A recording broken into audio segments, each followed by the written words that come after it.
Live Fire Pistol Rifle Training เทคนิคการยิงปืนพกและไรเฟิลหรือปืนเล็กยาวจู่โจมด้วยกระสุนจริงในเวลากลางวันและกลางคืนเป็นส่วนหนึ่งของหลักสูตร Combat Team Member Course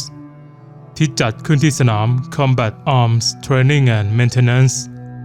สนามการฝึกบำรุงรักษาและตรวจสภาพอาวุธต่อสู้ที่ฐานทัพอากาศเดวิสมอนตันรัฐแอริโซนาหลักสูตรฝึกอบรมระยะเวลา2 เดือนและเป็นหลักสูตรคุณสมบัติที่กำหนด5 ระดับสำหรับ Pararescuemen พลร่มกู้ภัยจาก U.S. Air Force กองทัพอากาศสหรัฐที่จัดโดย 68th Rescue Squadron กองบินกู้ภัยที่ 63ถ่ายภาพโดย Senior Airman Blake Gonzalez และ Senior Airman Jacob Stephen ทหารอากาศที่ได้รับมอบหมายให้เข้าร่วมหลักสูตรสมาชิกทีมต่อสู้ได้รับคำแนะนำจากผู้ฝึกสอน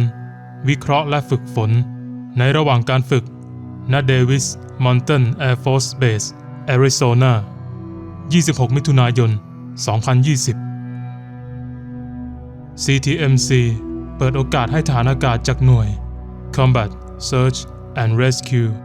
ได้ฝึกฝนทักษะที่หลากหลายในช่วง2 เดือนเทคนิคการยิงปืนพกและไรเฟิลจู่โจม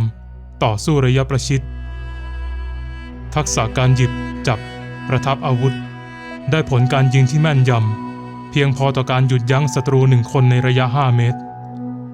ทบทวนความเข้าใจเรื่องกฎความปลอดภัยการเดินการวิ่งการมองทางมองสิ่งแวดล้อมเพื่อพร้อมป้องกันการนั่งยิงนอนยิงการยิงปืนในขณะเคลื่อนที่การก้าวเท้าอย่างถูกต้อง proper footwork ปลายเท้าควรชี้ไปในทิศทางที่กำลังเคลื่อนที่ไปขณะที่ร่างกายส่วนบนหันไปทางเป้าหมายเคลื่อนที่ไปข้างหน้าในแต่ละก้าวให้เท้าสัมผัสพื้นโดยเริ่มจากส้นเท้าไปที่ปลายเท้าและทำกลับกันในกรณีเดินถอยหลังทุกย่างก้าวจะรับทราบถึงสภาพสิ่งกีดขวางบนพื้นก่อนที่ร่างกายทั้งหมดจะเคลื่อนที่ไปเต็มตัวการเคลื่อนที่ไปด้านข้างอย่างรวดเร็ว1 หรือ 2 ก้าวโดยก้าวแรกให้ยาวจากเท้าข้างที่ใกล้ที่สุดในทิศทางที่จะไปตามด้วยก้าวสั้นๆของเท้าอีกข้างเพื่อรักษาระยะห่างของเท้าให้เท่ากับหัวไหล่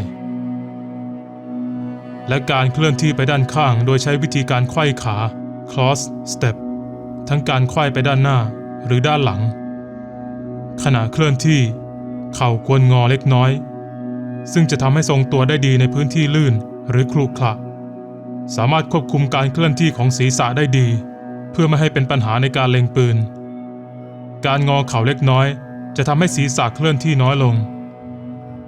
และการก้าวเท้าสั้นๆจะทำให้ปากกระบอกปืนเคลื่อนไหวน้อยลงนอกจากนั้นให้ร่างกายส่วนบนหันไปทางเป้าหมายตลอดเวลาและโน้มตัวส่วนบนไปข้างหน้าเล็กน้อย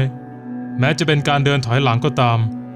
เพราะสิ่งนี้จะทำให้รักษาสมดุลของร่างกายได้ดีขึ้น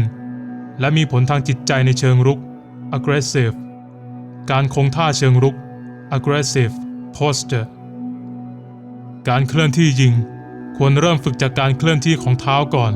แล้วค่อยนำปืนเข้ามาประกอบการฝึกจะทำให้ปฏิบัติเป็นธรรมชาติ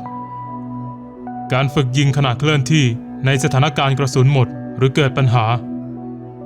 เพื่อฝึกบรรจุกระสุน